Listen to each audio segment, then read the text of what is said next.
Assalamualaikum warahmatullahi wabarakatuh. Beberapa hari yang lalu saya menerima sebuah broadcast gambar lewat WhatsApp di mana salah seorang pengusaha terkaya di Italia meninggal dunia karena kasus COVID.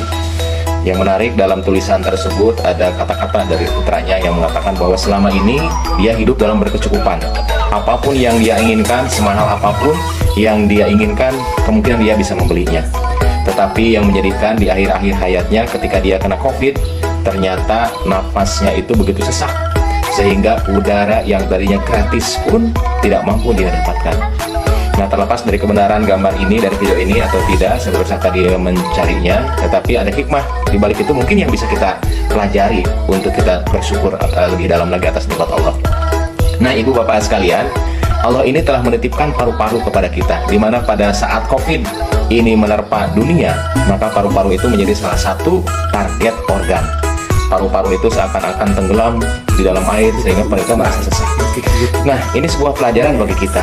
Allah telah menciptakan paru-paru di dalam tubuh kita itu jauh sebelum kita lahir. Allah telah menciptakan bakal paru-paru itu pada hari ke-21 ketika kita dikandung. Dan pada saat kita lahir, dalam 10 detik paru-paru kita itu langsung mengembang. Dan sejak saat itulah paru-paru kita itu menghembuskan nafas, menghirup nafas tanpa henti-hentinya, tanpa istirahat, tanpa jeda waktu. Dan hebatnya lagi, paru-paru bernafas tanpa kita sadari dan tanpa harus kita kerjakan melalui autoregulasi yang ada di otak. Begitu karbon dioksida meningkat, maka laju nafas akan meningkat pula. Begitu olahraga, begitu kebutuhan akan oksigen meningkat, tanpa kita suruh, paru-paru tetap akan meningkatkan kinerjanya supaya kebutuhan oksigen di dalam tubuh kita itu terpenuhi. Nah, kalau kita perhatikan, Allah telah menciptakan paru-paru ini dengan sebaik-baiknya bentuk, dengan sangat-sangat sempurna. Allah menciptakan dari atas itu saluran pernapasan. Saluran pernapasan itu ternyata tidak bisa kolaps, tidak bisa kempes. Kenapa? Mereka dilindungi oleh cincin-cincin trakea. Jadi kalaupun tidur, kalaupun kita misalnya ketekan, itu sangat kecil kemungkinan napas kita itu tertutup. Karena Allah telah menciptakan cincin yang begitu kokoh sehingga saluran napas itu terbuka. Saluran napas itu masuk lagi ke dalam dada, kemudian juga bercabang menjadi 2, sampai cabang yang paling kecil, lebih kecil saluran udara ini dari rambut. Dan tibalah saluran udara tadi ke daerah terminal akhir yang disebut dengan alveolus.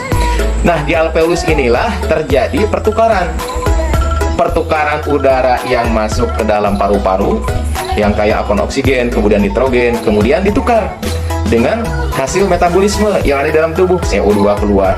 Kemudian juga di alveoli itulah oksigen akan masuk ke dalam pembuluh darah dan kita tidak akan sesak nafas setelah itu. Dan ternyata di dalam tubuh kita ini Allah telah menitipkan antara 300 sampai 500 juta alveoli. Begitu banyak. Dan kita tidak tahu. Dan kita tidak pernah menyadari bahwa Allah telah menitipkan sedemikian detail. Bahkan kalau kita runut saluran napas ini dari mulai trakea, kemudian bercabang menjadi bronkus, kemudian juga bercabang lagi bronkioli, bercabang lagi sampai ke bagian terkecil, ternyata kalau dijumlahkan panjangnya itu sekitar 2.400 km. Bayangkan betapa dahsyatnya ciptaan Allah ini. Antara Aceh dan Lampung saja jaraknya itu sekitar 2044 km. Berarti saluran napas itu lebih panjang dari jarak antara Aceh dan Lampung. Sangat dahsyat sekali. Dan kalau kita lihat alveoli yang Allah titipkan di dalam paru-paru kita ini, kalau diluaskan permukaannya kurang lebih antara 50 sampai 145 meter persegi, suatu jumlah yang sangat luas. Sementara sekarang kita tidak tahu bahwa Allah telah menitipkan fasilitas yang sangat dahsyat itu, dan sampai saat ini paru-paru belum ada gantinya. Jadi kalau operasi jantung sementara bisa dihentikan untuk apa? Dengan menggunakan mesin, tapi kalau paru-paru tidak ada yang bisa menggantikan perfusi oksigen ke dalam tubuh manusia sampai saat ini. Dan Allah juga menitipkan otot-otot di dalam rangka dada kita untuk menarik nafas, untuk memperluas dinding dada bagian dalam. Allah menitipkan 11 pasang musculus intercolastalis interna, musculus intercolastalis interna, externa. Kemudian Allah juga menitipkan diafragma untuk apa? Agar kita tuh bernafas. Dan hebatnya napas yang kita lakukan itu tanpa sepengetahuan dan tanpa sadar kita. Bisa sadar tapi jarangnya tidak sadar kita bernapas, sehingga kita tidak pernah lupakan untuk bernapas. Jadi itulah kehebatan-kehebatan Allah yang dititipkan kepada manusia. Jadi kalau kita nurut lebih dalam lagi, memang Kalau kita jumlahkan, rata-rata orang dewasa bernapas itu sekitar 16 kali per menit. 16 kali napas, 16 kali napas. Kalau dijumlahkan per hari sekitar 23.000 kali kita bernapas. Suatu jumlah yang sangat besar. Bayangkan andai kata kita harus bernapas, kita harus sadar, maka sehari-hari mungkin kita hitung napas saja. Dan udara yang kita hisap rata-rata per hari itu antara 6,3 sampai 13 liter per hari.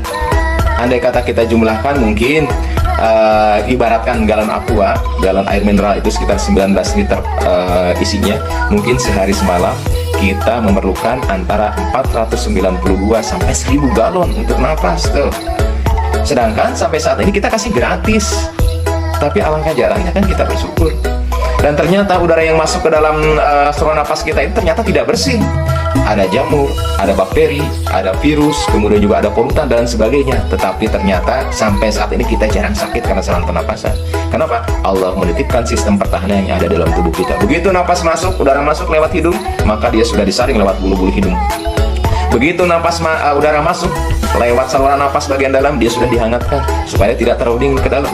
Begitu masuk lagi ke saluran napas ke trangkea, di sana sudah disiapkan sistem pertahanan tubuh. Ada yang namanya bulu-bulu halus yang disebut dengan silia, dan Allah juga menitipkan lendir yang diproduksi oleh sel goblet yang di dalam saluran pernapasan. Lendir itu ternyata bukan sembarang lendir, tapi lendir itu juga mengandung antibiotik, mengandung antimikroba seperti defensins, kemudian antiprotease dan antioksidan. Itu lendir yang kita punya di dalam. Dan kemudian juga ada di sana ada sistem pertahanan tubuh berupa apa? Berupa neutrofil, kemudian juga ada imunoglobulin, T sel dan B sel. Jadi sistem alutsista yang telah Allah titipkan untuk memproteksi tubuh kita ini dari serangan-serangan virus, infeksi, bakteri, kemudian juga fungi dan sebagainya, Allah telah titipkan, telah sediakan di dalam saluran napas ini. Dan semua ini tanpa kita minta, tanpa kita sadari, dan makanya kita jarang untuk bersyukur.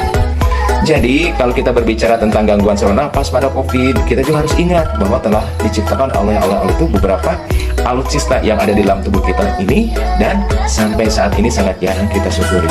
Oleh sebab itulah, marilah kita sama-sama mengambil pelajaran dari kasus-kasus demi kasus ini, bahwa selama waktu kita hidup berapa tahun ini, ternyata Allah lebih banyak menitipkan waktu sehatnya daripada waktu sakitnya.